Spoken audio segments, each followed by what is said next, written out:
Clase introductoria para el ciclo semestral. ¿Ok?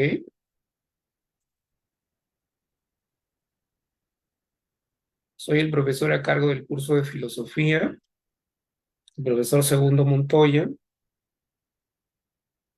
y esta va a ser la primera clase. Bien, vamos a comenzar recordando, porque, bueno, este es un ciclo semestral, se supone que ustedes tienen, ya han tenido experiencia en algunos cursos previos, unos ciclos previos de anual, un ciclo verano, al menos, ¿no? Entonces, ya están familiarizados, ya conocen este curso, de seguro conocen y recuerdan las tesis de algunos filósofos más representativos, ¿ok? Entonces, vamos a recordar, ¿ya?, algunas tesis, autores, en relación a las características de la filosofía, en relación a las disciplinas filosóficas, también sobre las tesis sobre el origen de la filosofía, ¿ya? Básicamente vamos a hablar de esos temas. Tienen que ver con eh, un tema introductorio,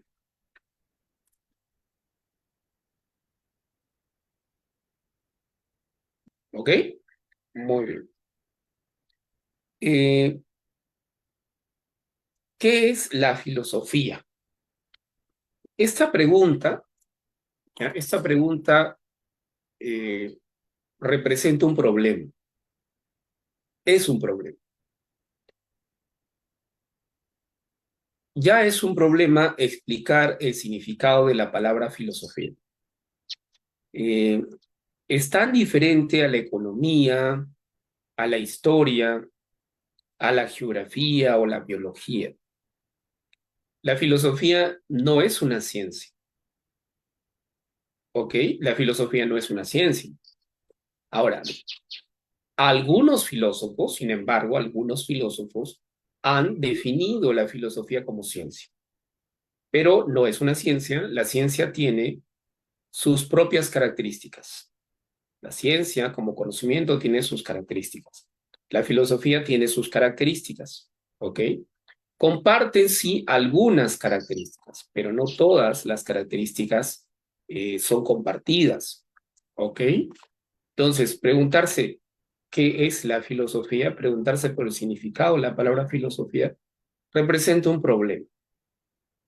Porque si nosotros preguntamos qué es la economía, podemos fácilmente responder qué es la economía. Podemos basarnos en su etimología, luego establecer una definición convencional que todos los economistas comparten. Es decir, en la ciencia hay consensos, pero en la filosofía ocurre lo contrario. Los filósofos no se ponen de acuerdo. Los filósofos discrepan entre ellos acerca de qué es la filosofía o qué significa esta palabra.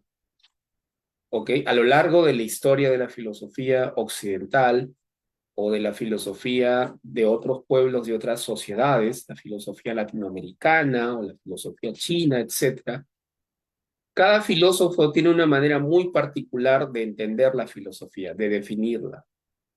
Hay tantas nociones de filosofía como filósofos existen en el mundo, ¿ok? Entonces, cuando nos preguntamos qué es la filosofía, nos estamos preguntando por una definición. O sea, lo que buscamos establecer es una definición. ¿Ok? Ahora, podemos, claro, basarnos en una definición básica. Y esta definición básica es la definición etimológica. Sobre la definición etimológica hay un consenso. Los filósofos sí están de acuerdo. Esta palabra es una palabra compuesta de dos voces griegas. Eso es algo innegable, indiscutible. ¿Ok? Pero esa es tan solo la definición etimológica, nada más. Pero obviamente la discusión no se agota en la definición etimológica, ¿entienden? Va más allá de la definición etimológica la pregunta por qué es la filosofía, ¿ok? Sin embargo, un punto de partida es la definición etimológica. ¿Ok? Entonces somos conscientes de que filosofía, no hay un consenso, un acuerdo acerca de qué es exactamente la filosofía o a qué se dedican los filósofos o cuáles son sus objetivos, sus tareas, ya sus actividades, pero sí hay un consenso acerca de la definición básica, la definición etimológica. Entonces, vamos a comenzar por ahí, por la definición etimológica. ¿Qué significa esta palabra? Esta palabra es una palabra compuesta de dos voces idénticas. Filo y Sofía. Filo significa amor, se traduce por amor, y Sofía, sabiduría. ¿Ok? Sabiduría. Entonces, significa amor a la sabiduría. Esa es la definición etimológica. ¿Ok? Si nosotros interpretamos esta definición etimológica, lo que esta palabra significa tiene que ver con el deseo, el amor como deseo o como búsqueda de la verdad, del conocimiento. Esa búsqueda, ese deseo es permanente, es una búsqueda permanente de la verdad, del saber, del conocimiento. ¿Ok? Entonces, eso es lo que significa esta palabra. ¿Ok? Entonces, la palabra filosofía es una palabra griega. La palabra es griega, la inventaron los griegos, pero hay que tener mucho cuidado. Una cosa es la palabra y otra cosa muy distinta es lo que la palabra describe como actividad. Es decir, la actividad de buscar la verdad, de buscar el conocimiento, de amor al conocimiento, esa actividad, ¿ya? No es una actividad exclusivamente griega o que únicamente los griegos hayan llevado a cabo esta actividad o se hayan dedicado a esto. No, eso no es cierto. La palabra es griega, pero la actividad que describe dicha palabra, ojo, esa actividad ha sido practicada y realizada por diferentes sociedades. Diferentes sociedades, civilizaciones y culturas han buscado el amor al conocimiento, han deseado, han buscado la verdad y se han planteado las preguntas, los núcleos problemáticos, ojo, sobre la belleza, sobre el bien, la justicia, sobre qué hay más allá de la muerte. Ese tipo de preguntas, de indagaciones, de preocupaciones son humanas y por tanto son universales. O sea, no es que la filosofía haya surgido con los griegos. Cuando digo que la filosofía surgió con los griegos, yo me refiero a la palabra. Mucho cuidado, los historiadores no se refieren a la palabra, se refieren a la actividad de pensar, de reflexionar, de buscar la verdad, como si los griegos hubieran sido los únicos o como si la filosofía hubiera surgido con ellos. Lo que surgió con ellos, y es indiscutible, es la palabra, que obviamente describe una actividad de buscar la verdad, ¿no? A partir del uso de la razón, del pensamiento. Eso no significa, ojo, mucho cuidado, ahí está el problema, que solo y únicamente los griegos lo hayan hecho. La filosofía griega es una expresión particular de un tipo de filosofía, ¿ok? Entonces, eso hay que aclararlo, porque muchos historiadores y en muchos libros de filosofía, siempre que se habla de filosofía, la gente siempre está pensando en los griegos, ¿no? En el imaginario popular de la gente, siempre que alguien habla de filosofía, de pronto ya está pensando en Platón, en Sócrates, en Aristóteles. ¿Por qué tienen siempre que pensar de esa manera? ¿Por qué la filosofía tiene que remontarse a los griegos?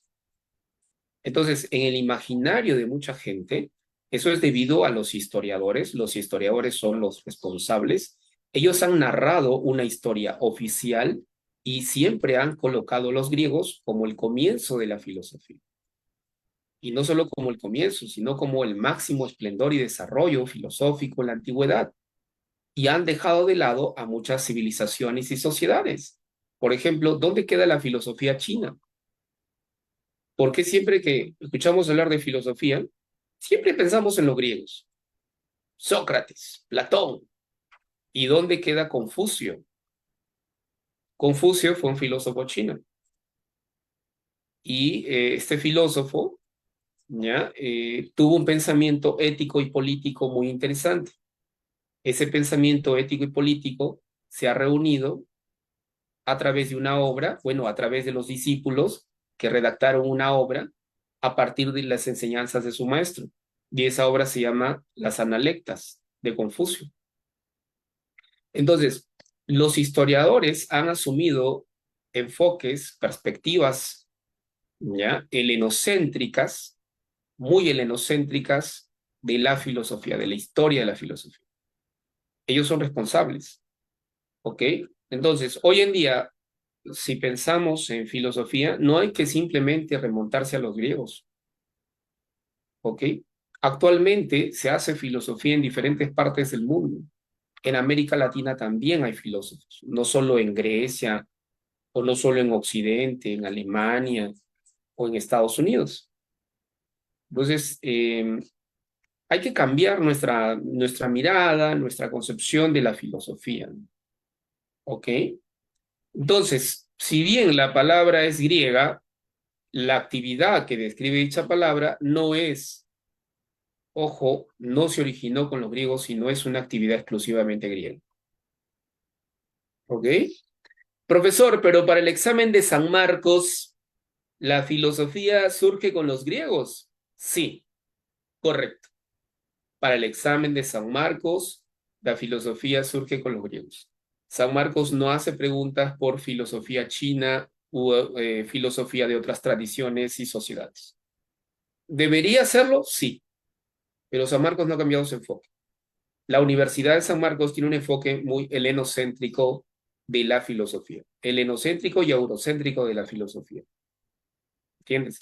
Lo cual le resta importancia a otras expresiones de la filosofía, otras expresiones que también son particulares, que podría ser la filosofía andina, la filosofía latinoamericana o la filosofía china, entre otros desarrollos y expresiones de la filosofía. ¿Ok? Muy bien, eso es algo que ya tiene que ver con una discusión más de nivel universitario, ¿ya? ¿Ok? Ya cuando estén en la universidad se van a dar cuenta de eso. A ver, ¿quién usó por primera vez la palabra filosofía? La palabra. Según Cicerón, Cicerón, un filósofo romano, ¿ya?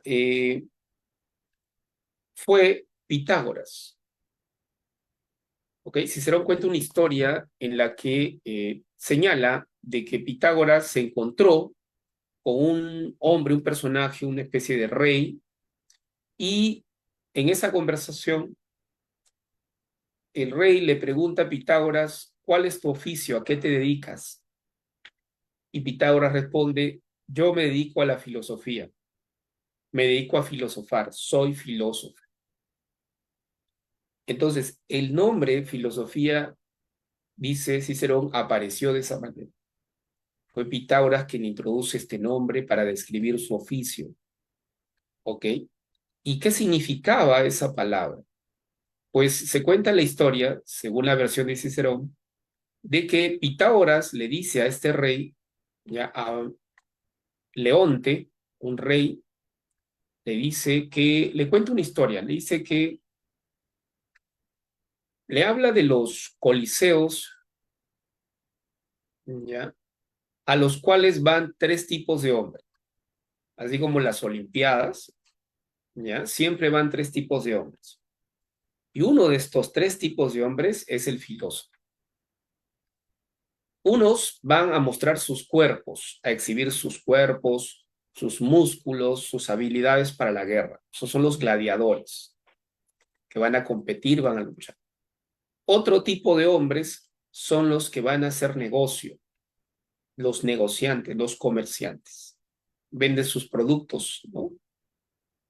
Y un tercer tipo de hombres asiste a estos coliseos, a estas olimpiadas, únicamente con el propósito de observar, únicamente con el propósito de contemplar.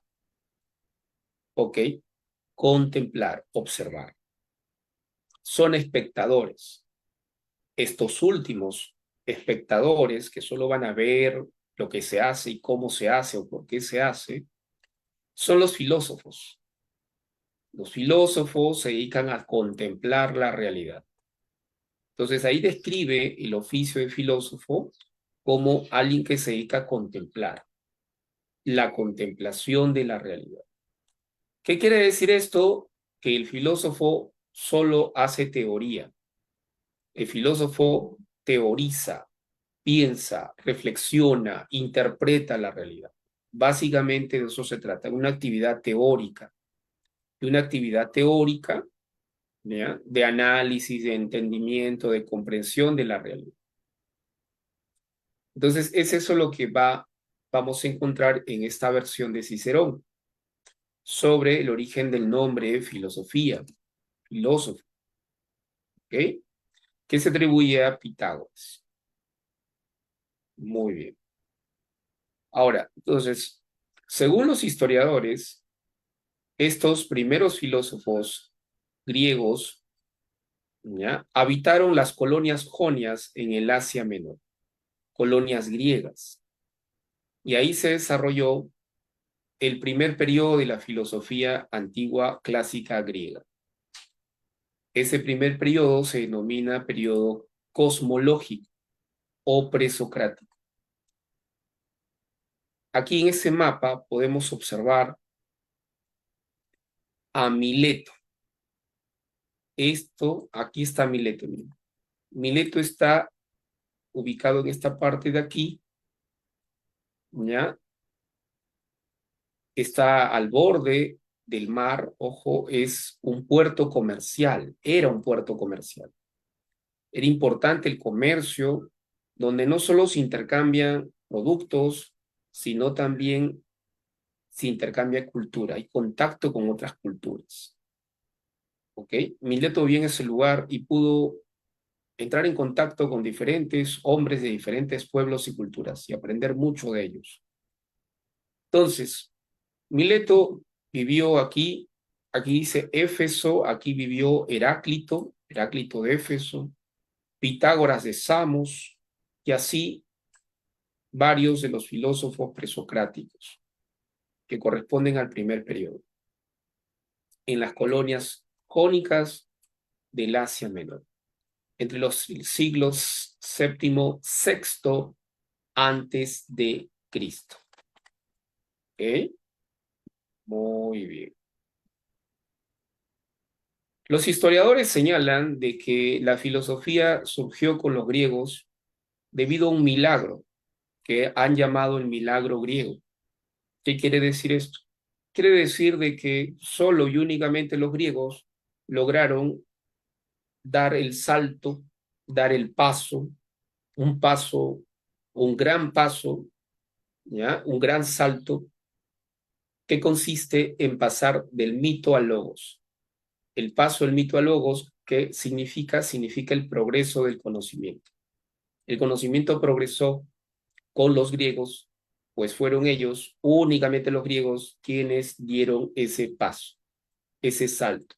Lograron el progreso, hacer progresar al conocimiento humano, abandonando, dejando atrás los mitos, la mitología, y apostando por una nueva manera de entender la realidad, de explicarla. Y esa nueva manera de explicarla es a través de la razón.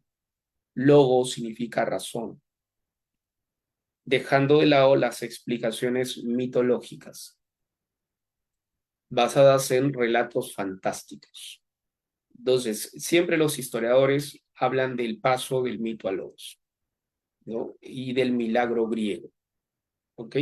Sin embargo, esta teoría es falsa y es fácil de refutar. Por ejemplo, si la razón fue logos, superó al mito y el mito quedó obsoleto, abandonado por el predominio de la razón, y los filósofos se caracterizan por usar la razón, en sus obras Sus obras, pues, son un claro ejemplo del uso de la razón, de argumentos basados en la razón. Pero cuando uno lee a Platón, La República de Platón, entre otros diálogos, uno se encuentra con los mitos. O sea, Platón introduce los mitos. ¿Por qué lo hizo? ¿Qué pasó? Se supone que los mitos ya habían sido abandonados por el logos y que el logos representa un progreso. ¿Por qué retroceder en el progreso del conocimiento? ¿Por qué volver a los mitos? Platón, por ejemplo, en la República, introduce el mito de la caverna. El mito de la caverna es pues, un relato fantástico. ¿Por qué hace eso? Eso significa que los mitos no se abandonaron, que los mitos podían, ojo, podían utilizarse los mitos al igual que la razón y los argumentos, o podían convivir tanto el mito con la razón. Entonces, es lo que encontramos en las obras de Platón. No es cierto que el logos supera al mito y el mito es abandonado completamente por el nuevo progreso del conocimiento y que únicamente los griegos lograron este progreso a diferencia de otras sociedades y civilizaciones que se quedaron atrapados en un pensamiento mitológico, primitivo, salvaje, irracional. Hay que cambiar esa manera de pensar, ¿ok? Entonces, aquí tenemos a un historiador, John Burnett, y el milagro griego. Es John Burnett, ¿ya?, quien introduce esta creencia del milagro griego, ¿ok? Una de las interpretaciones más conocidas acerca de cómo se produce el paso del mito al logos es la del milagro griego. Fueron ellos, griegos, quienes lograron dar este salto, ¿ok? Superar el pensamiento mitológico. Entonces, John Burnett, que es un historiador, ya desarrolla este planteamiento, esta tesis. Entonces, según este planteamiento, la filosofía habría surgido exclusivamente como producto ¿de qué? De la inteligencia de los griegos. ¿Ya? Fueron ellos, únicamente ellos, sin conexión alguna con otros contextos históricos y culturales. ¿Entiendes? No hay conexión ni con los egipcios, ni con otras culturas precedentes. Fueron ellos, ¿no? Entonces, eso no es cierto.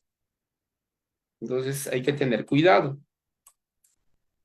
El mismo Aristóteles en la metafísica, habla de la matemática en los egipcios, que la matemática se originó con ellos, o ellos han aportado con la matemática, y no solo ellos, otras culturas. Entonces, los historiadores ya introdujeron narrativas oficiales que se han mantenido a lo largo de la historia.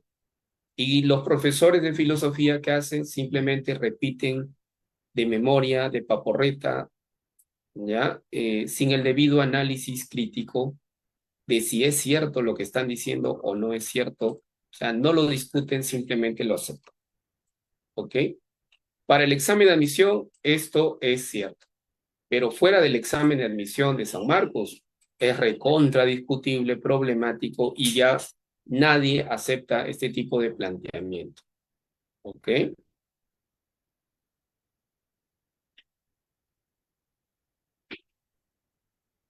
Bien. Las tesis sobre el origen de la filosofía. Hay varias tesis sobre el origen de la filosofía. ¿Ok?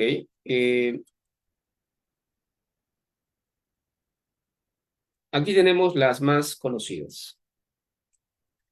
El asombro, la duda metódica, las situaciones límites, el esclavismo. Esas son las tesis que buscan explicar el origen de la filosofía, que intentan explicar el origen de la filosofía. ¿Ok? Platón y Aristóteles, ambos van a sostener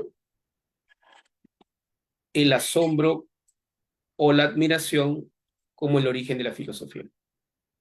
La filosofía surgió como resultado del asombro. de la admiración frente al cosmos, frente a la naturaleza. ¿Ok? Así es que surge la filosofía, del asombro. El asombro provocó la necesidad de buscar explicaciones acerca de la realidad. El asombro nos condujo a eso, a tratar de buscar explicaciones para entender la realidad. ¿Ok? El asombro. Entonces, algunos señalan de que los filósofos y los niños se parecen en algunas cosas. Por ejemplo, los niños se asombran de todo. Claro, frente a lo desconocido, uno se asombra, ¿no? Los niños se asombran frente a cosas que para un adulto son tan cotidianas, tan convencionales, pero un niño que está descubriendo el mundo, conociendo el mundo, que no tiene experiencias, el niño se asombra frente a las cosas del mundo. Cualquier cosa, por más insignificante que sea, puede asombrar a un niño.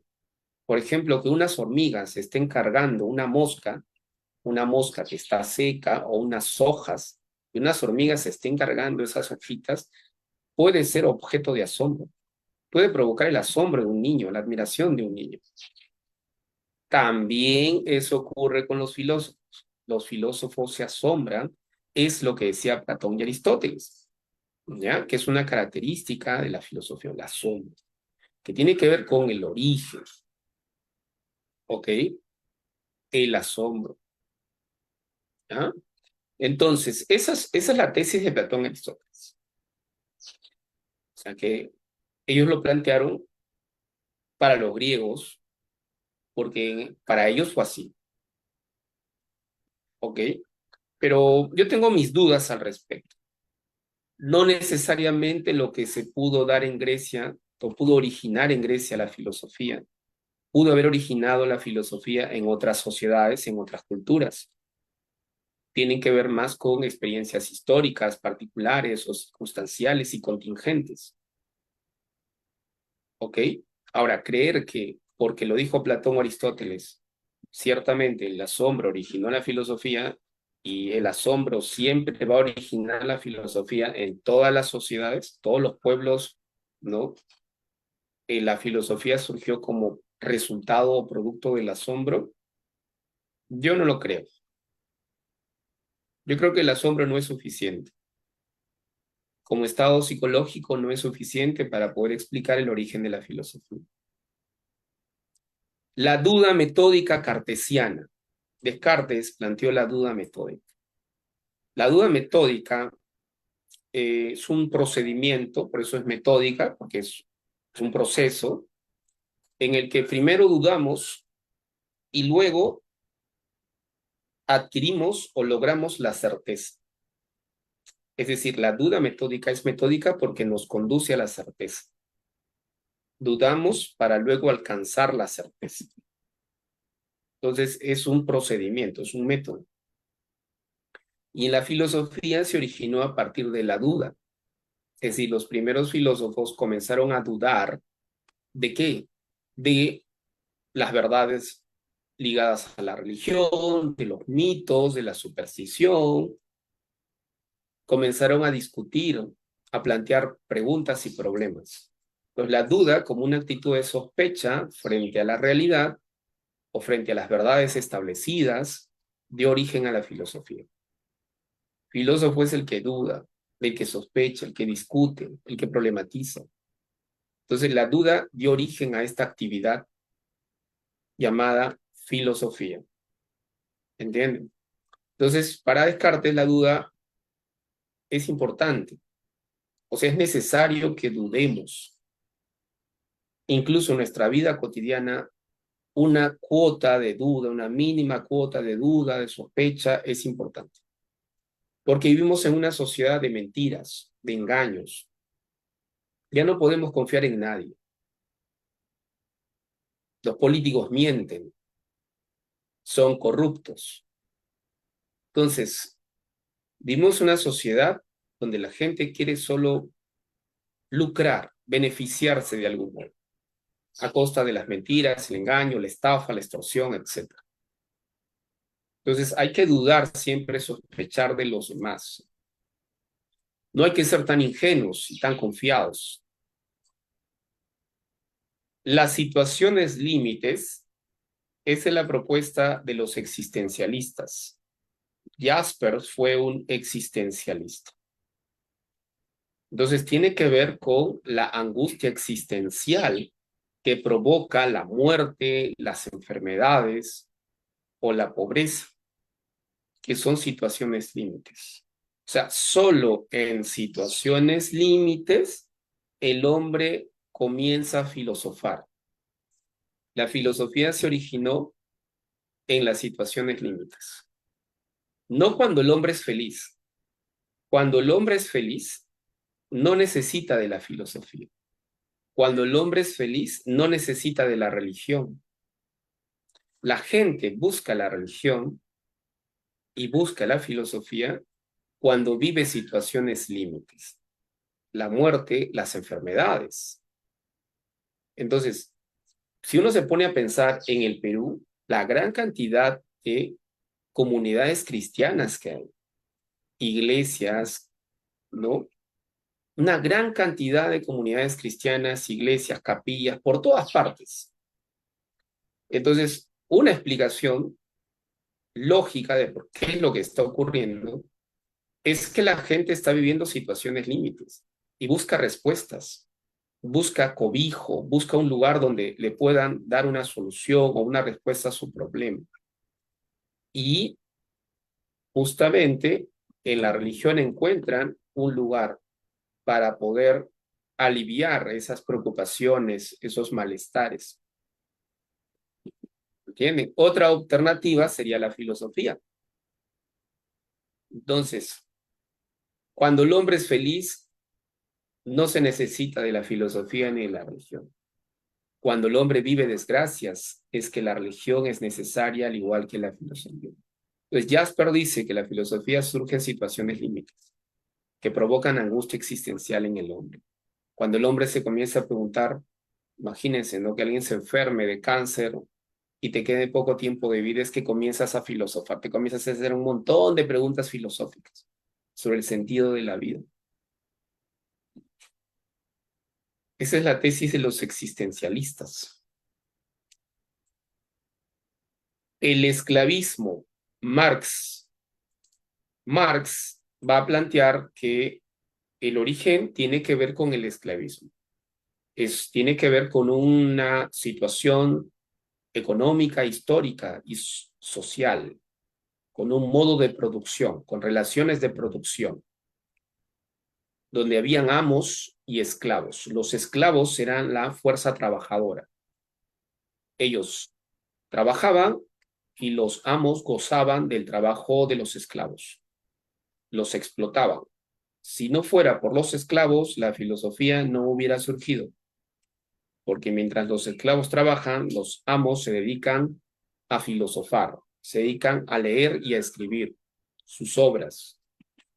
Y eso porque los amos disfrutaban del ocio, del tiempo libre, y en su tiempo libre, mientras que el esclavo trabaja, los amos hacen filosofía. Los filósofos fueron esclavistas en Grecia, no fueron esclavos. No hubo filósofos esclavos. ¿Por qué? Porque el esclavo trabaja, pues todo el tiempo está trabajando. ¿Con qué tiempo se va a dedicar a filosofar? A pensar, a escribir sus obras. No tiene tiempo para eso. ¿Ok? Salvo, bueno, hay un caso excepcional de un filósofo esclavo que compró su libertad. ¿Ya? Y un esclavo que se volvió filósofo. Es un estoico llamado Epícteto. ¿Ok? Pero es una excepción nada más a la regla. La regla general es que los esclavos no eran filósofos, solo trabajadores explotados, ¿no? Y eran los amos quienes sí se dedicaban a la filosofía, ¿no? Tenían ese privilegio, gozaban de ese privilegio porque no tenían que trabajar. Entonces, estas son las tesis, ¿ya?, más conocidas, importantes,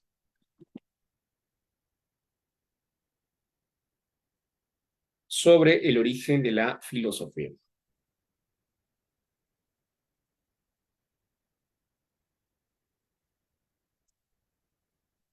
Luego tenemos las actitudes humanas. ¿Qué cosas son las actitudes con C?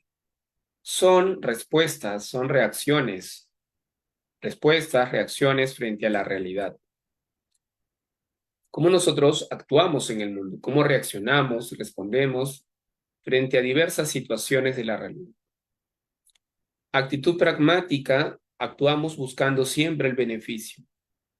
Actitud religiosa, actuamos siempre explicando de manera sobrenatural los fenómenos naturales y las cosas que ocurren en la sociedad. Siempre buscamos una explicación sobrenatural o metafísica basada en Dios. Creemos que es un milagro o que Dios tuvo algo que ver al respecto. ¿Entiendes? Entonces, por ejemplo, puede ser que tú postules a la universidad y de repente tu mamá o un pariente, tu abuelita, ¿no?, te dice: hijita, voy a rezar a Diosito, le voy a pedir para que ingreses a la universidad. Espero que escuchen mis plegarias. Y tú postulas, afortunadamente ingresas. Y puede ser que tu abuelita crea que ha sido Dios el que intervino. Y gracias a Dios es que ingresaste. Esa es una actitud religiosa. Una actitud moral es calificar, juzgar el comportamiento del hombre como correcto o incorrecto. Una actitud estética es la admiración ante la belleza. Y una actitud científica es buscar siempre explicaciones, argumentos, pruebas para justamente explicar la realidad, los fenómenos de la naturaleza.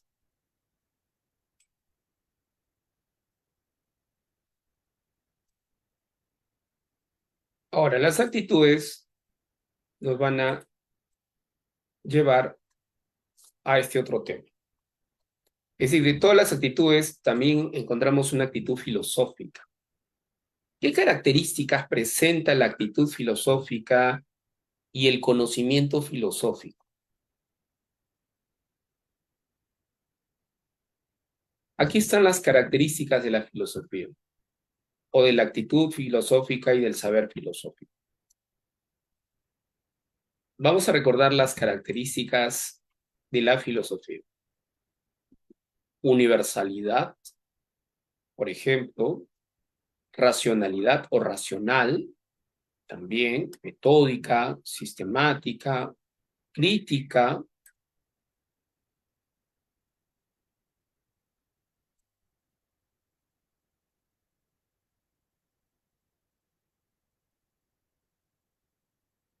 Aquí están las características. La filosofía es totalizadora o universal. ¿Qué significa totalizadora o universal? Significa que estudia la realidad en su conjunto, como un todo, en su conjunto. Cuando decimos realidad, realidad quiere decir la naturaleza. La realidad está compuesta por la naturaleza, por la sociedad y por la cultura. Eso es la realidad. La realidad comprende fenómenos naturales, sociales y del pensamiento. Entonces, la realidad es compleja, como un todo. El filósofo intenta explicar la realidad en su totalidad, en su complejidad, en su conjunto. Y para eso postula leyes de máxima generalidad, leyes o principios generales, para explicar la realidad. ¿Ok? Entonces, totalizadora en ese sentido.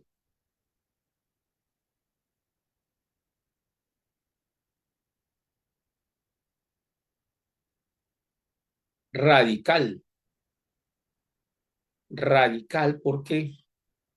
Porque busca la raíz, estudia la raíz o el fundamento. ¿El fundamento de qué? De la realidad.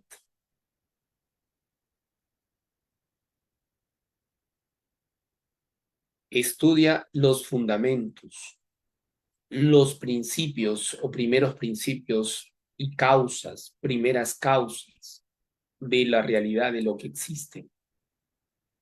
El fundamento, la raíz. A eso se refiere con radical. El filósofo no se queda en la superficie, busca la raíz, ¿entiendes? Indaga sobre la raíz. Las causas primeras o últimas de la realidad. ¿Okay? Había un filósofo inglés llamado Berkeley. Y Berkeley era sumamente radical. Un filósofo muy radical. En el sentido de que Berkeley penetraba en la raíz del problema, en el trasfondo, en la raíz. Berkeley era un filósofo idealista, era obispo, era un religioso y filósofo. Berkeley tuvo que enfrentarse a los ateos. En su época habían ateos. Ateos. Entonces, Berkeley se preguntaba, ¿cómo hago para combatir a los ateos? Los ateos son una amenaza para la religión. ¿Cómo puedo combatir a los ateos? ¿Cómo acabo con ellos? Se preguntaba Berkeley. Entonces, él quería buscar la raíz del problema, la raíz del ateísmo. ¿Por qué el ateo es ateo? ¿En qué se basa el ateo para ser ateo? ¿Cuál es el fundamento del ateísmo? Entonces, él se da cuenta que todos los ateos se basan en qué? Se basan en el materialismo. Todos los ateos son materialistas. Entonces, ¿qué tienen en común todos los ateos? Que son materialistas. ¿Ok? De manera explícita o implícita, los ateos son materialistas. Entonces, detrás del ateísmo, lo que está detrás del ateísmo, es el materialismo. Entonces, para combatir a los ateos, me doy cuenta que debo ir a la raíz. Y resulta que detrás de los ateos están los materialistas. Los ateos asumen una postura materialista. Entonces, ojo, el ateísmo nos remite al materialismo. Entonces, el materialismo es una teoría filosófica que afirma la existencia de la materia como principio fundamento de toda la realidad. Entonces, Berkeley se da cuenta que además, detrás del materialismo está la materia. La materia. Que los materialistas creen que existe la materia. Y convierten a la materia en el fundamento ontológico de la realidad, el fundamento, el principio ontológico de la realidad. Es decir, lo convierten en el ser, en la teoría del ser. Entonces, Berkeley se da cuenta de que para combatir a los ateos debe combatir el materialismo, pero a su vez, combatir el materialismo implicaría combatir su fundamento, la materia, es decir, la existencia de la materia. Por eso Berkeley, tan radical, ¿qué es lo que hace? Niega la existencia de la materia. La materia no existe. No hay materia. ¿Qué es la materia? Es un concepto abstracto que los filósofos han inventado, que los materialistas han inventado. No existe la materia. O sea, Berkeley niega la existencia de la materia. Si no hay materia, el materialismo que se basa en la materia no tiene sentido. Se desploma, se cae, porque no hay materia. Y si no hay materia, no hay materialismo. ¿Cómo justificas el materialismo si no hay materia? Si refutamos la existencia de la materia, refutamos el materialismo filosófico. Y si refutamos el materialismo filosófico, refutamos el ateísmo. El ateísmo no tendría sentido, porque el ateísmo se fundamenta en el materialismo y el materialismo se fundamenta en la materia. Si acabamos con la raíz del problema es la materia, pues negamos la materia, no existe la materia. ¿Qué radical fue Berkeley? La materia no existe. Berkeley fue un filósofo inmaterialista o idealista. ¿Ok? Muy bien. Racional. Racional significa uso de la razón para argumentar, para brindar explicaciones sensatas, lógicas, convincentes. Uso de la razón para argumentar, para defender sus creencias, sus convicciones. ¿Ok? Entonces, la razón se usa para argumentar, justificar tus creencias, tus convicciones, tus teorías o tus sistemas filosóficos. Racional. Uso de argumentos. Entonces, aquí tenemos tres características de la filosofía. Totalizadora, radical.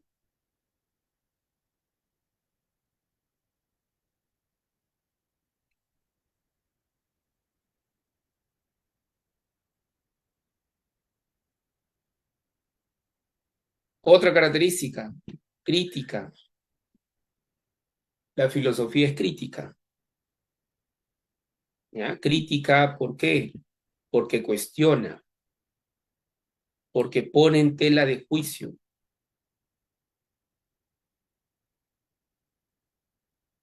Cuestiona, pone en tela de juicio los dogmas, prejuicios y supuestas verdades.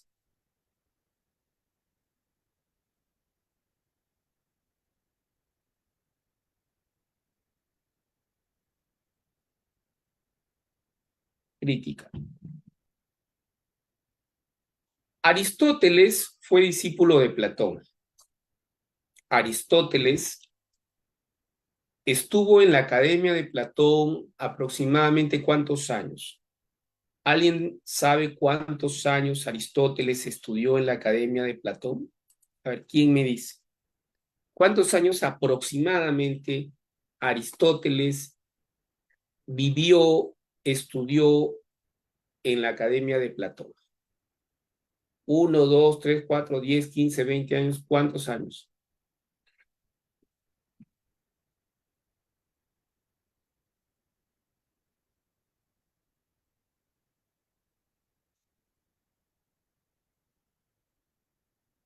30. Ya, bueno. Aproximadamente Aristóteles vivió, se educó y fue discípulo de Platón durante 20 años. 20 años en la academia de Platón. ¿Ok? Y después de 20 años se separa de su maestro. ¿Por qué? Porque Aristóteles critica a Platón.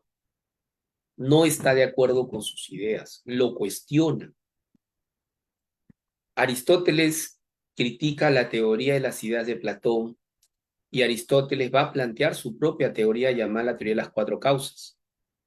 Entonces, hay un pasaje de la obra de Aristóteles, ¿ya? De donde Aristóteles dice, soy amigo de Platón, pero más amigo de la verdad, o prefiero la verdad.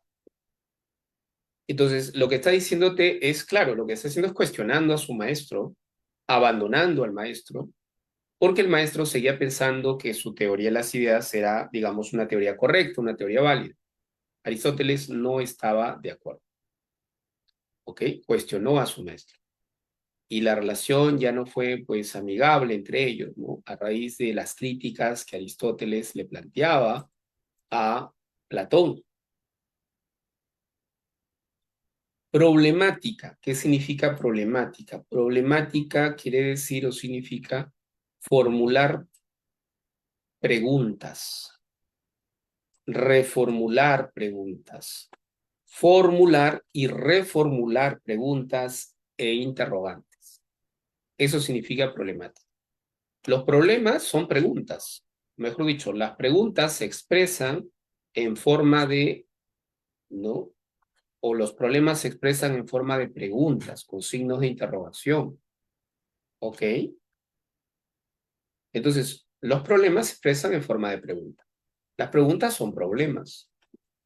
Y los filósofos son problemáticos en ese sentido. Siempre se formulan preguntas y una pregunta y otra pregunta y reformulan esas preguntitas una y otra vez, una y otra vez. ¿Entiendes? Problemática en ese sentido. ¿Ok? Trascendente. ¿Qué significa trascendente? Trascendente significa que va más allá de lo inmediato, de la realidad observable, empírica, fenoménica, mucho más allá, va más allá de eso, de la realidad inmediata. El filósofo no se contenta con lo que ve, con las apariencias.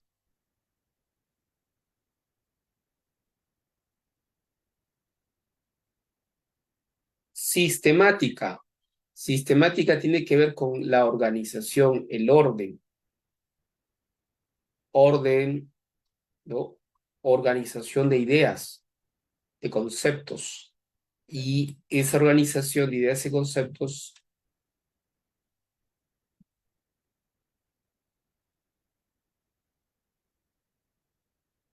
ojo, tiene que organizarse de manera coherente, de manera rigurosa, los conceptos, las ideas.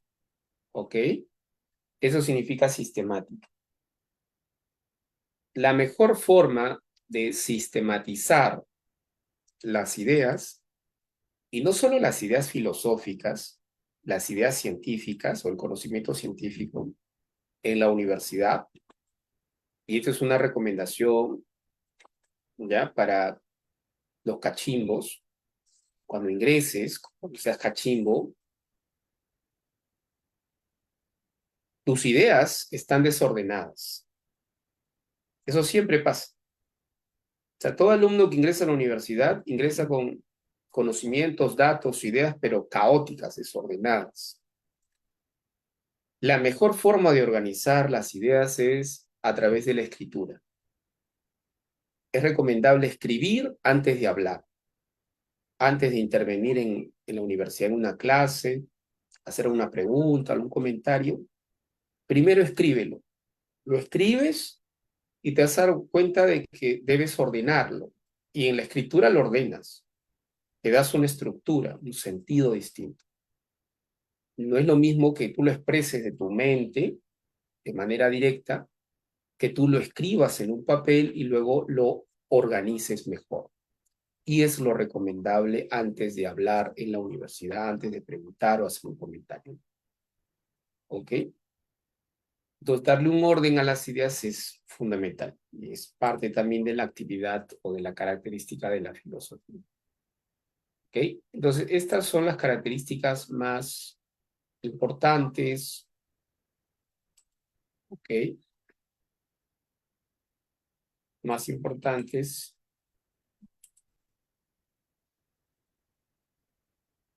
Muy bien. Entonces, ahí terminamos con las características de la filosofía.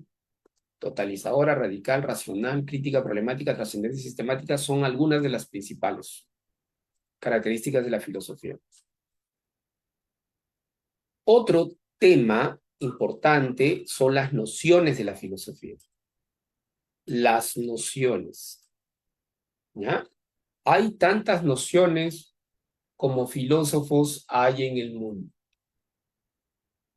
O sea, cada filósofo desarrolla una propia noción, idea o concepto de la filosofía. ¿Ok? Entonces, veamos aquí las nociones más conocidas. Sócrates. Si bien Sócrates no escribió obras quien escribe las obras es su discípulo, Platón. Platón escribió sus diálogos. Y entonces nosotros, los historiadores y profesores, ¿cómo sabemos que Sócrates pensó de este modo u otro? Es a través de las obras de Platón.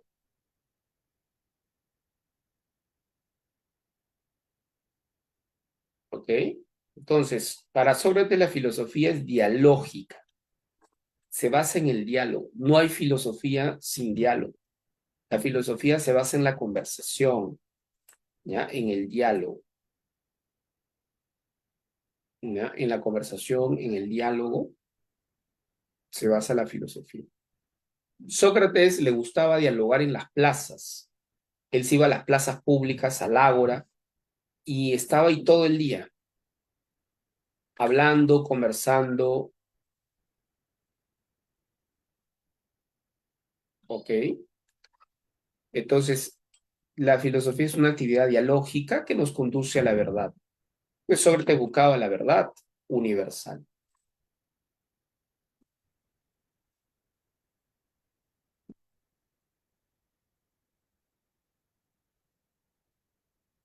Platón, para Platón, la filosofía es un saber racional, dialéctico y ascendente. ¿Ya? Dialéctico y ascendente, que permite captar las ideas, las eidos, las formas. Es decir, las ideas para Platón eran esencias, eran modelos perfectos que se encontraban en otro mundo, en un mundo llamado mundo ideal o mundo de las ideas. ¿Ok? Entonces, los hombres se encuentran en el mundo sensible. Ahí están las cosas, pero las ideas se encuentran en el mundo ideal. Entonces, Platón va a plantear su teoría de las ideas. ¿Ok? Aristóteles, discípulo de Platón, y Platón, discípulo de Sócrates. Aristóteles, como lo mencioné hace un momento, la filosofía se define como ciencia, episteme.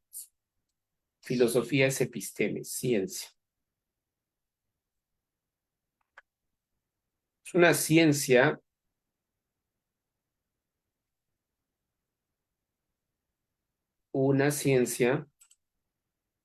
teórica, ¿ya? Una ciencia teórica acerca de qué? Acerca de los primeros principios y primeras causas sobre la realidad. Eso es una ciencia teórica de los primeros principios y primeras causas sobre la realidad.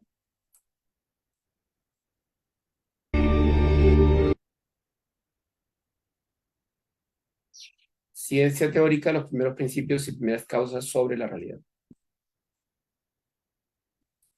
Aristóteles clasifica las ciencias en tres grupos de ciencias: las ciencias teóricas, las ciencias prácticas y las ciencias productivas. Son tres tipos de ciencias según Aristóteles.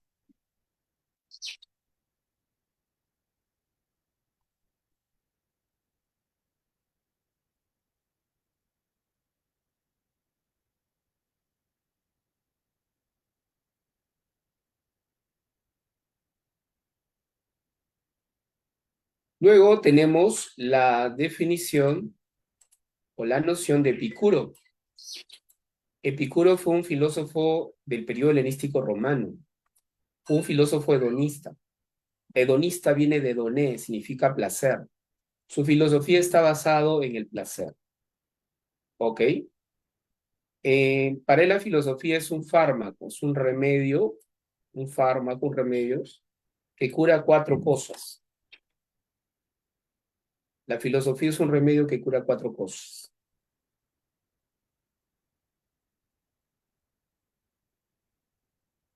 Entonces, uno es un remedio contra el temor a los dioses. La gente le tenía miedo a los dioses.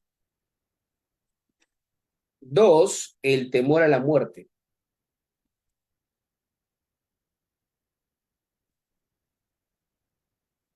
3, la filosofía te ayuda a superar el dolor. Pero obviamente estamos hablando de un dolor espiritual, ¿no?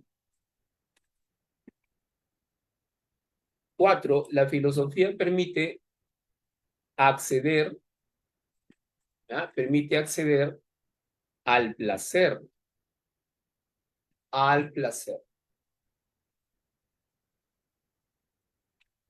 ¿ya? Al placer. Y obviamente aquí Epicuro se refiere al placer intelectual, a un placer de tipo intelectual. No estamos hablando de placeres inferiores, sino de placeres superiores llamados placeres intelectuales. ¿Ok? Entonces la filosofía es eso, un fármaco, una especie de remedio. Agustín, filósofo cristiano, la filosofía es aspiración a la verdad a través de la fe. Kant, la filosofía nos enseña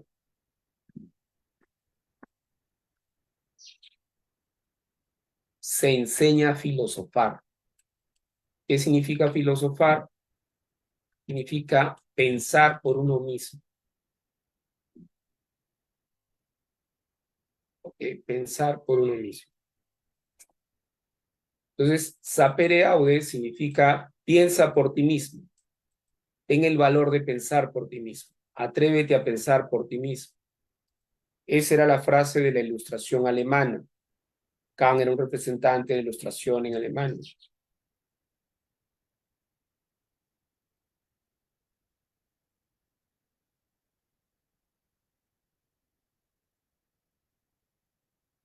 ¿Ok?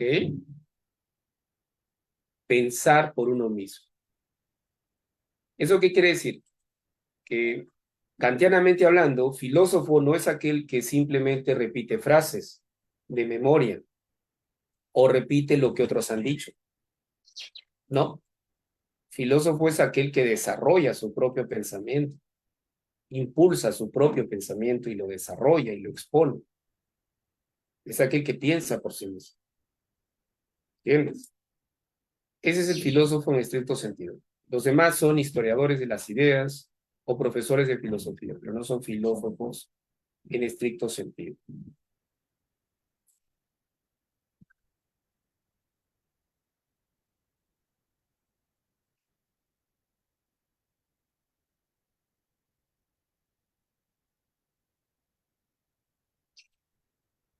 Otras nociones o definiciones de la filosofía son la de Hegel. Para Hegel, la filosofía no es amor a la sabiduría porque amor significa deseo. Uno tendría que estar deseando algo que no tiene, que no posee. Para Hegel, la filosofía es el saber mismo, la posesión del saber mismo, el saber mismo de la realidad. Y ese saber es un saber conceptual. Se trabaja a nivel de conceptos. Es un saber sistemático, un saber ordenado y absoluto.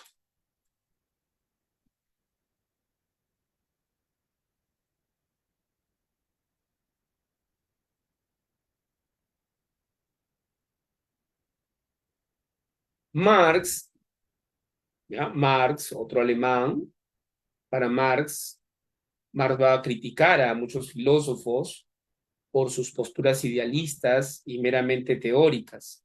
Marx va a plantear que los filósofos lo que han hecho a lo largo de la historia es interpretación, han interpretado nada más, han hecho teoría, pero no han transformado la realidad.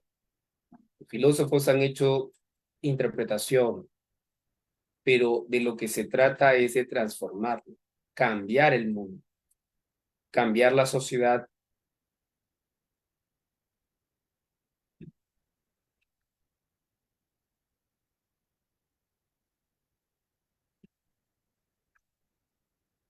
¿Ok? Marx, recordemos que pertenece a una escuela llamada socialista, el socialismo científico. Marx le pone énfasis a la transformación de la sociedad capitalista, ¿ya? Debido, claro está, que en esta el hombre vive en condiciones de explotación, abusos, injusticias, ¿no? Es necesario transformar esta sociedad, diría Marx. Husserl filósofo alemán. Él es el padre de la fenomenología, que es una corriente filosófica alemana. Y para Husserl, la filosofía es una ciencia. Es una ciencia estricta, rigurosa.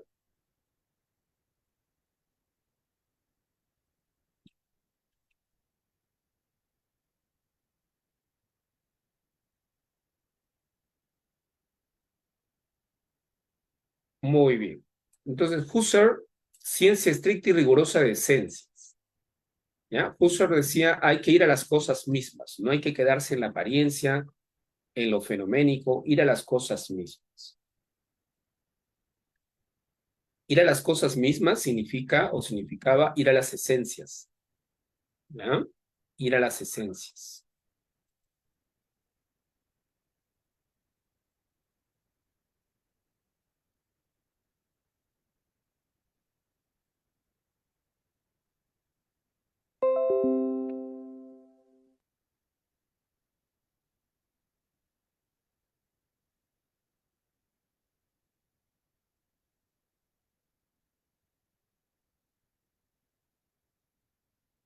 A ver, un ratito.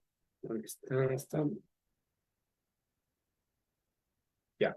Por último, tenemos a Russell y a Wittgenstein. ¿Ya? Russell y Wittgenstein.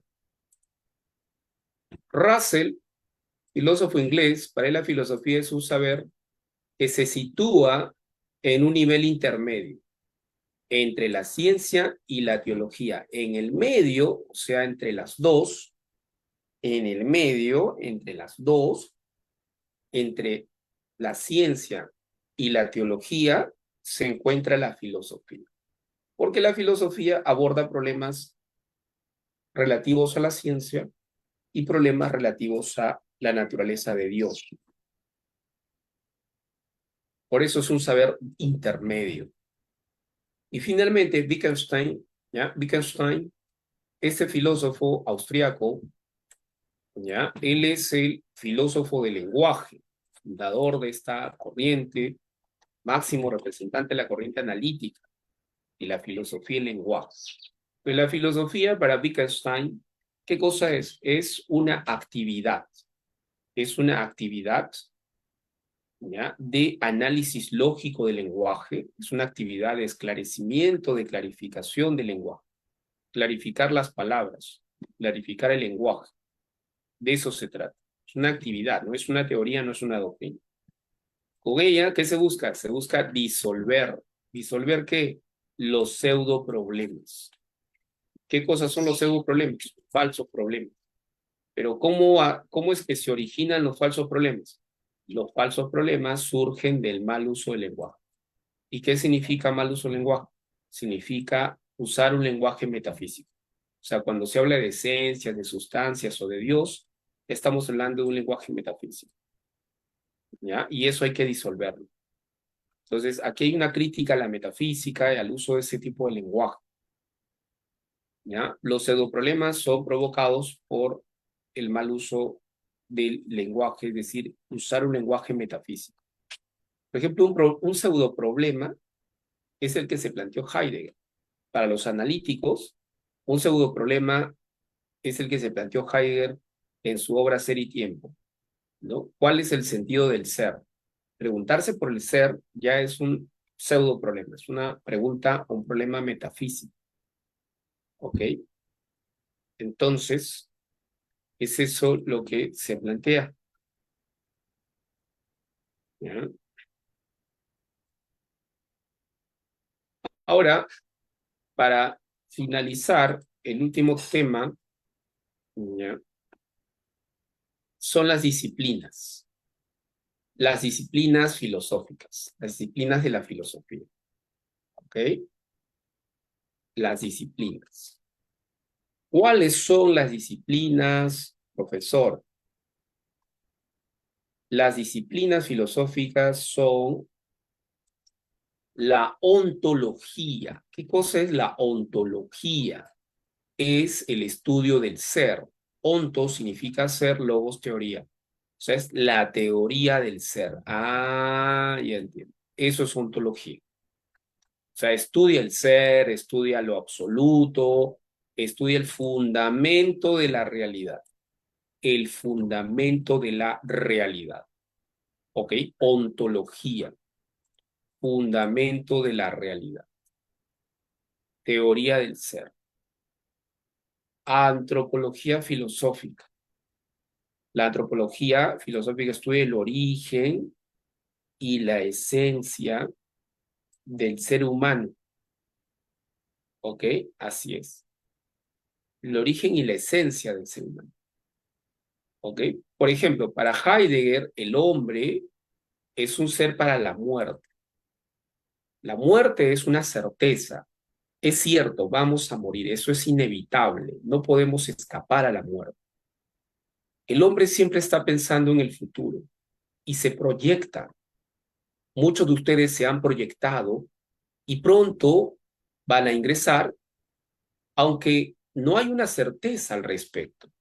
Tus proyectos están basados en un plan de vida, pero no tienes certeza y seguridad de que tú vas a hacer las cosas que has planeado. Porque uno o cualquiera de ustedes puede pensar, ¿no? Que pronto va a ingresar al año siguiente, que en 5 años termina la carrera, ya eres un profesional, pero sobre ello no hay certeza. Sobre el futuro no tenemos certeza y seguridad. Lo único cierto en el futuro es que vamos a morir. La muerte es algo a lo que no podemos escapar. Y eso va a ocurrir de manera inevitable. El hombre es un ser para la muerte. La muerte, filosóficamente hablando, ¿qué cosa es? Heidegger dice, la muerte es la posibilidad de la imposibilidad de todo proyecto. Eso es la muerte. Eso forma parte de la antropología filosófica. La pregunta por el hombre. La nociología es el estudio del conocimiento en un sentido amplio, un sentido general. Gnosis significa conocimiento, logos, teoría. ¿Ok? Estudia el conocimiento en general. Aborda 4 problemas. ¿Cuáles son esos 4?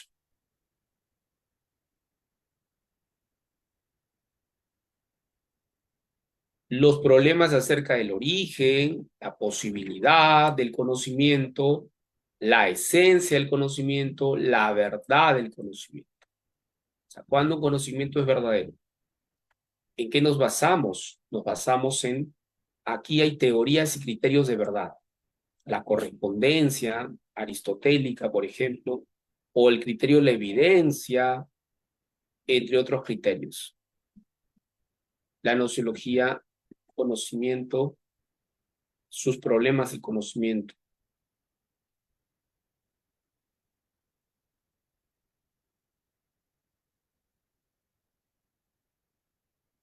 Entonces, otra disciplina, la epistemología. La epistemología es el estudio de la ciencia, la teoría de la ciencia. Episteme significa ciencia, logos, teoría. Teoría de la ciencia. ¿Ya? La teoría de la ciencia, que se estudia la actividad científica, el conocimiento científico, se abordan problemas como los criterios de verdad,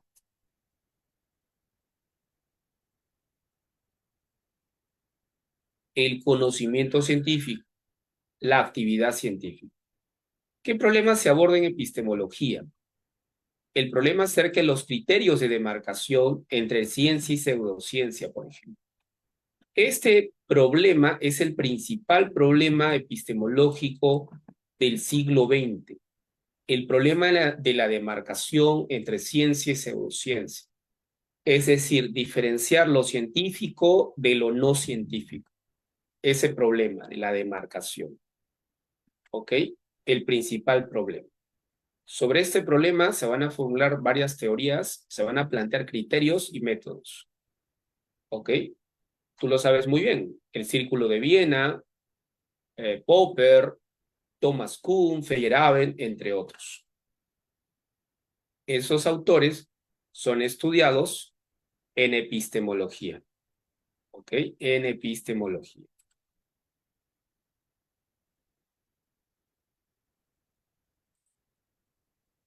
Axiología.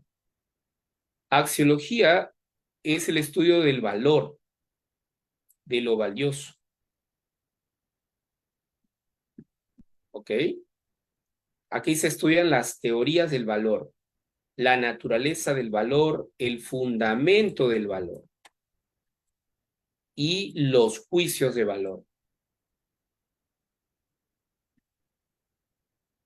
¿Ok? Todo lo relativo a los valores, axiología. La estética, esta palabra viene del griego aistesis, significa sensación. ¿Ya? No confundas con la palabra belleza o bello que viene de kalos o kalón. La aistesis estudia lo bello, ¿ya? Es conocida como el arte de lo bello, filosofía del arte, filosofía de lo bello, ¿ya? Lo sublime. También se le conoce como calología.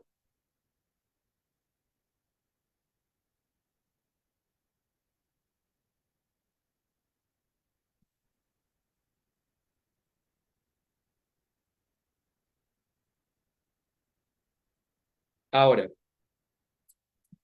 para Alexander Baumgarten, ¿ya? Para Alexander Baumgarten, ¿quién es Alexander Baumgarten, profesor? Alexander Baumgarten tiene el mérito de haber introducido, ¿qué cosa? La palabra estética. Él introduce la palabra estética en la literatura filosófica, en el discurso filosófico alemán y europeo en el siglo XVIII. Él va a publicar una obra con la palabra estética, con el título Estética. Y a partir de ahí los alemanes comienzan a escribir y a producir obras sobre estética. Es decir, la estética aparece como un nuevo campo del conocimiento, como una disciplina filosófica, con Baumgarten, con Kant y en general con los alemanes. Entonces, Alexander Baumgarten define la estética como nociología inferior. La estética es nociología inferior. ¿Qué significa eso? Que la estética es un tipo de conocimiento, pero inferior. Pero, profesor, no entiendo, ¿por qué nociología? En la nociología no estudia el conocimiento. Ya, lo que ocurre es que Baumgarten la llama nociología porque la palabra estética, aistesis, significa conocimiento, significa sensibilidad, y la sensibilidad es una forma de conocimiento. Por eso la define como nociología. Es nociología inferior porque estamos hablando de la sensibilidad, de la experiencia, de los sentidos. Y resulta que Baumgarten era un filósofo racionalista. Y para un racionalista, la razón está por encima de la sensibilidad. La sensibilidad es inferior. Los sentidos son inferiores. Los sentidos son fuente de engaño. Un racionalista confía más en la razón que en los sentidos. O confía en la razón y no en los sentidos. Entonces, por eso es que le da esta denominación de inferior.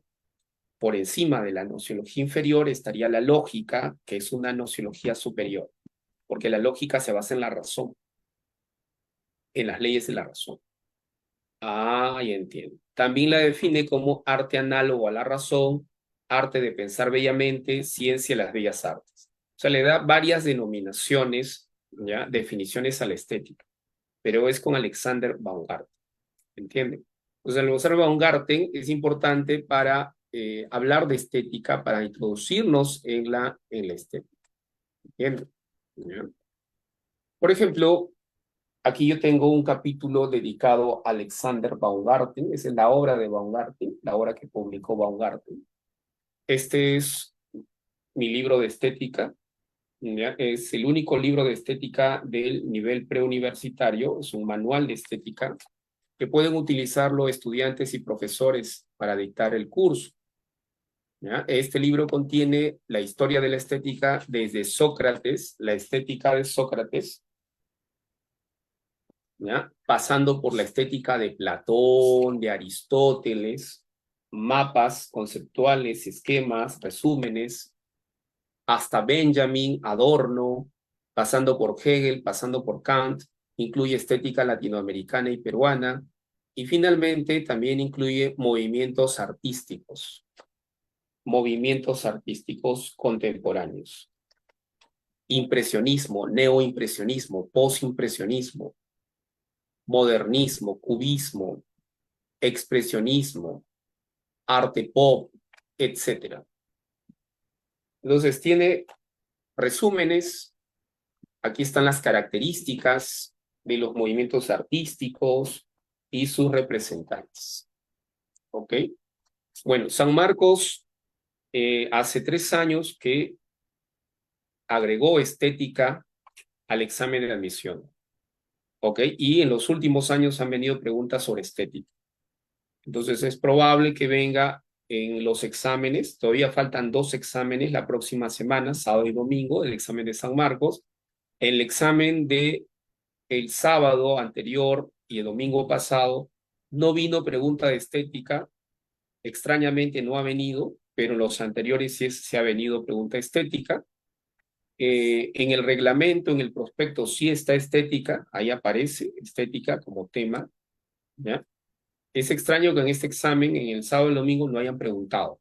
Depende de los profesores que han convocado para el examen.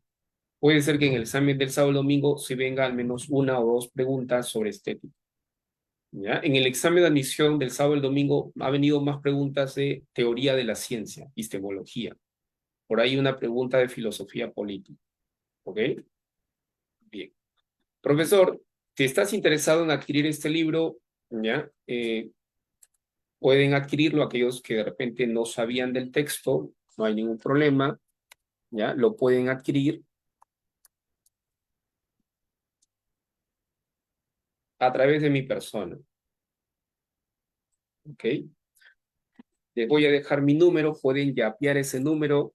La entrega del libro siempre es en el local de la Academia Grupo Ciencias, ¿ok?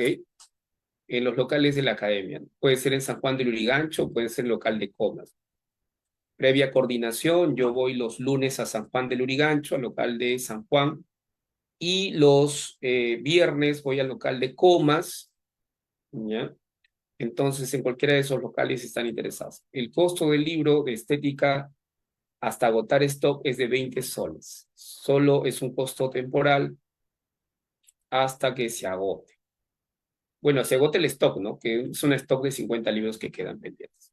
Muy bien, para terminar, antes de ingresar a las preguntas, aquí tienes ética y filosofía política.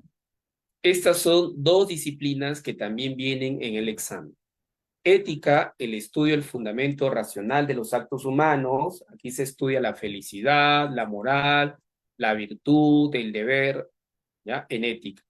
Y en filosofía política se estudia las formas de gobierno, las doctrinas políticas, liberalismo, republicanismo, comunismo, entre otras. También se estudia, por ejemplo, la tolerancia, el pluralismo político, las teorías de la justicia de Nancy Fraser, ya de John Rawls, también se estudian dentro de filosofía política. ¿Ok? Muy bien. Ahora sí,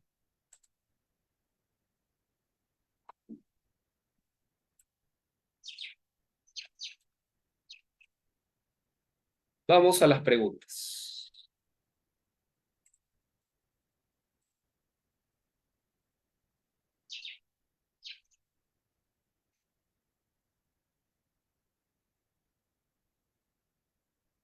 Listo. Primera pregunta, dice, en la historia de la filosofía griega, Aristóteles cuestionó y no estuvo de acuerdo con los diversos fundamentos sobre la realidad, las cosas o el conocimiento que establecía el criterio de autoridad de su maestro Platón. Por eso incluso llegó a decir que soy amigo de Platón, pero soy más amigo de la verdad. En aquella respuesta Aristóteles destaca un rasgo de la actitud filosófica. ¿Qué está destacando? ¿Qué rasgos estaría destacando Aristóteles? En la número 1, ¿cuál sería la clave? racional, totalizadora, radical, crítica, problematizadora. La clave sería crítica. Muy bien, correcto, muy bien. La E, crítica. 1, la E. Muy bien. Ya lo habíamos explicado, ya hemos hablado de la relación entre Platón y Aristóteles. Muy bien. 1, la E de nano. 2. A ver, en la 2. La filosofía busca el fundamento de las cosas. Estas características se harán patentes si la comparamos con el trabajo de la ciencia. La ciencia también es saber de fundamentos, de demostraciones y pruebas, pero no es saber de fundamentos radicales. Deja sin examinar los puntos de partida, los principios. Por lo expuesto anteriormente, se deduce que una característica fundamental de la filosofía es ser. ¿Cuál sería? A diferencia de la ciencia.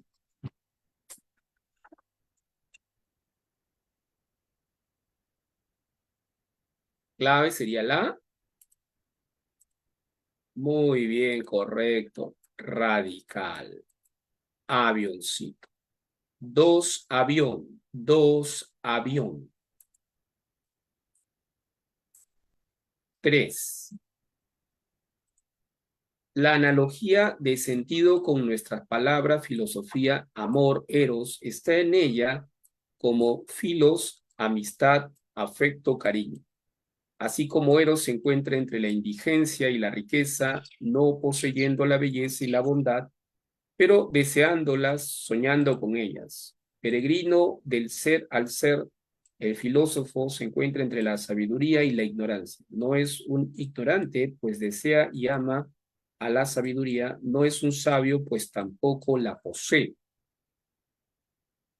Ok, entonces, el filósofo vive de ese amor, de esa sed de saber, que quiere superar cumpliéndola y realizándola en el sabio, aunque nunca la supere. Filosofar será, pues, dependiente del amor, evadir los límites de la ignorancia para arrojarse no a las poses actuales, sino al anhelo. Finalmente, el amor mismo será filosofía. Eros mismo será filósofo, pues si el amor en Eros ama las cosas bellas, la sabiduría es una de las más bellas. Quizá la más bella de todas. Muy bien. Entonces, ¿qué nos preguntan aquí? En relación con la filosofía, dice, de la lectura se sigue qué es lo que se sigue, qué es lo que se desprende de la lectura. ¿Cuál sería la clave en la número 3? ¿El amor es superior al conocimiento científico? No, está hablando del conocimiento científico. En la 3, clave, ¿se establecen los principios de la sabiduría griega? No. ¿El amor es la esperanza de la filosofía actual? No. ¿La filosofía se ubica entre la sabiduría y la ignorancia? Sí, es lo que el texto nos está planteando. ¿Se trata de un conjunto de pensamientos correctos? No. La clave es la D. La filosofía se ubica entre la sabiduría y la ignorancia, en un punto intermedio entre las dos. ¿Ya? 3 dado. 3 dado. 3 dado. 4. Hay filósofos que han cuestionado la existencia de Dios. ¿Ya? La existencia de Dios. Es acá. La existencia de Dios. Como ocurrió con Feuerbach y Karl Marx. Otros se han opuesto a los valores morales vigentes como Nietzsche y no han faltado aquellos que han rechazado las estructuras socioeconómicas en las que vivimos, como lo realizó el pensamiento marxista y sus diversas variantes. Muy bien, pregunta. ¿Qué característica de la actitud filosófica se destaca en el enunciado anterior?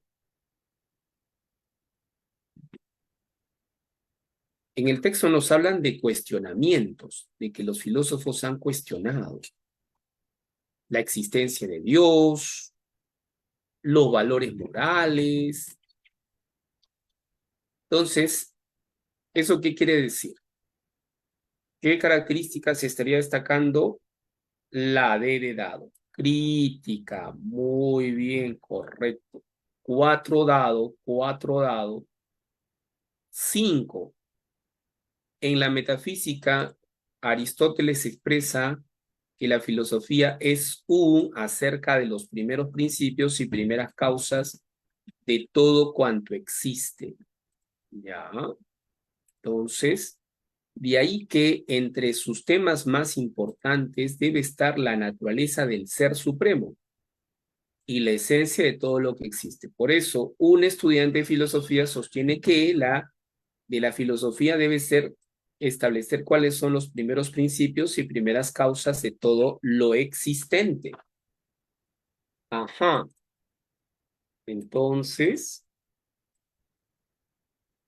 sostiene que de la filosofía debe ser establecer cuáles son los primeros principios y primeras causas. ¿Cuál sería la clave? La clave en la 5 es según Aristóteles, la filosofía es un saber teórico, y su función principal sería esa. Los primeros principios, las primeras causas en la concepción de Aristóteles. Correcto. Avión. Muy bien. 5 avión, 5 avión. 6. Número 6. Nada hay más agradable para el hombre que las certezas y las convicciones de las ideologías. La filosofía actuaría como un tábano al cuestionarlas, repensarlas e interpretarlas de la manera crítica y diferente en relación a las verdades aceptadas. En la número 6 dice, del texto se sigue que la característica explícita de la filosofía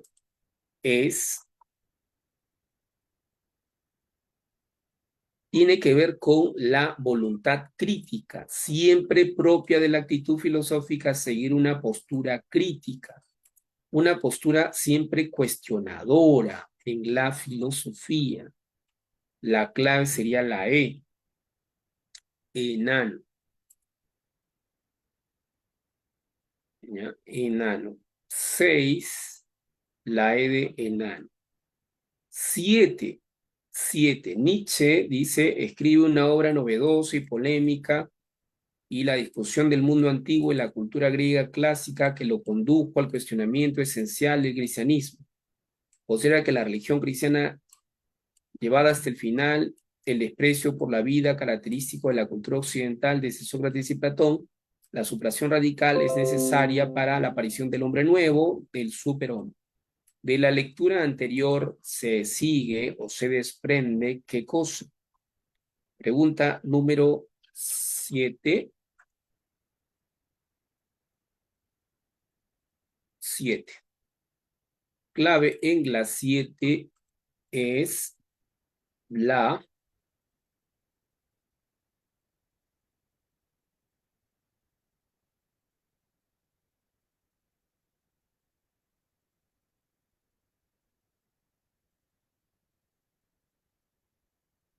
A ver, vamos a ver las otras. Primero voy a leer la primera. La percepción del rasgo de la actitud crítica de la filosofía. B, la investigación del principio y de la naturaleza del hombre. C, el, el poco análisis de los requisitos del conocimiento científico. La visión del fundamento del valor del valor moral en la sociedad. E, la cosmovisión del mundo como algo absoluto y relativo. No, estas están descartadas. Esta es un distractor, no tiene relación. Tampoco esta y tampoco esta. O sea, la opción que tenemos está adelante.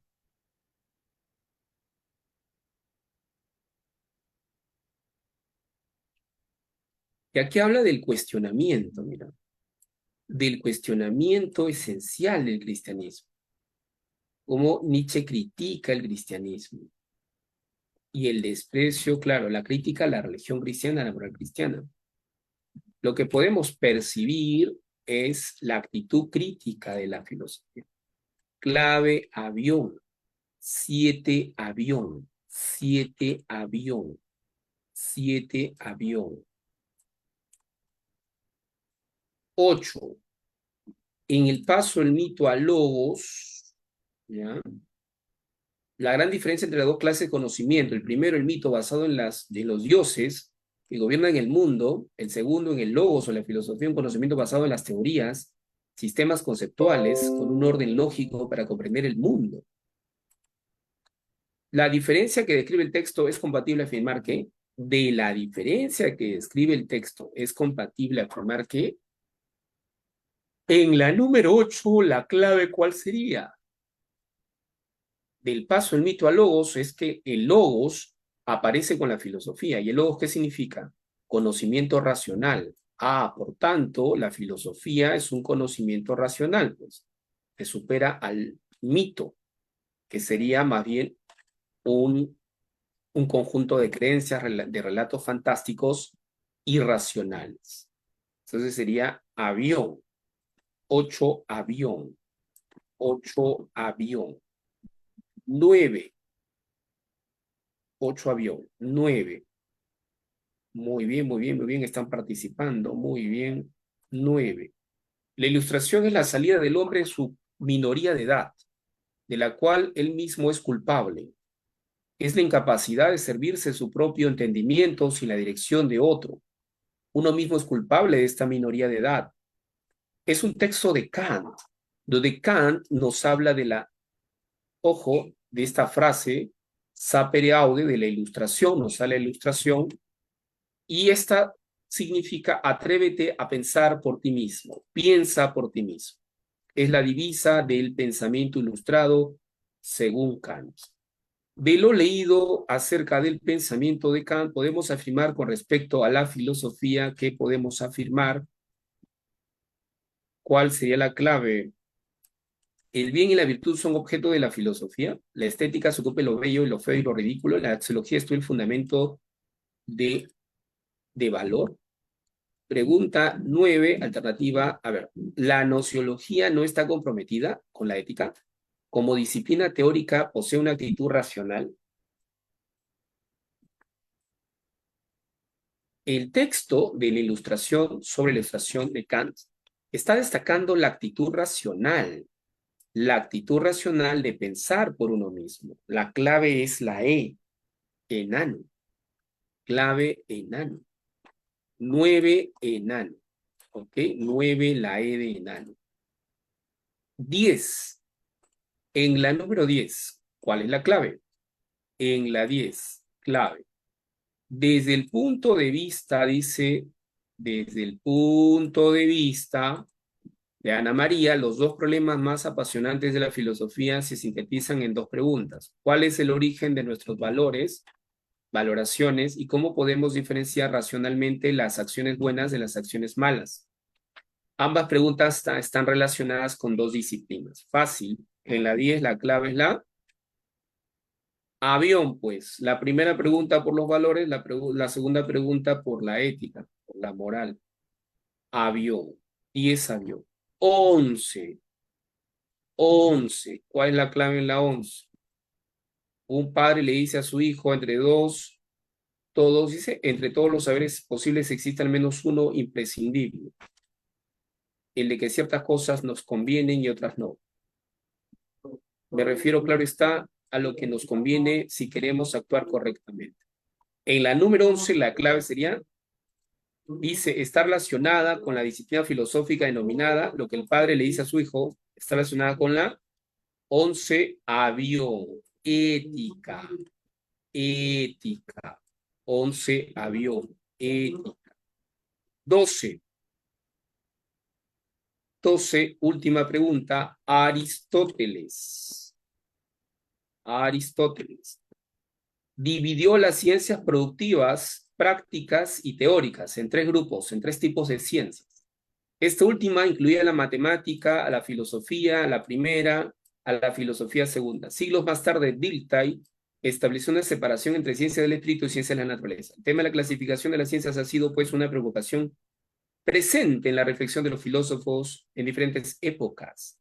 Al respecto, podemos señalar que dicho tema es estudiado por la disciplina filosófica conocida como ¿qué disciplina se encargaría de la clasificación de las ciencias? Obvio, pues, la epistemología, la teoría de la ciencia, profesor. Muy bien. 12, la B de burrito. 12, B de burrito. Muy bien. Esas son todas las preguntitas del material. Bueno, por ahí dicen que fallaron en una, pero no hay problema. Poco a poco vas a ir corrigiéndote y te vas a pulir, vas a marcar todas las claves de manera correcta. ¿Ok? Muy bien. Muy bien, jóvenes, ahí nos vamos a quedar. Cuídense mucho, nos vemos. Hasta luego.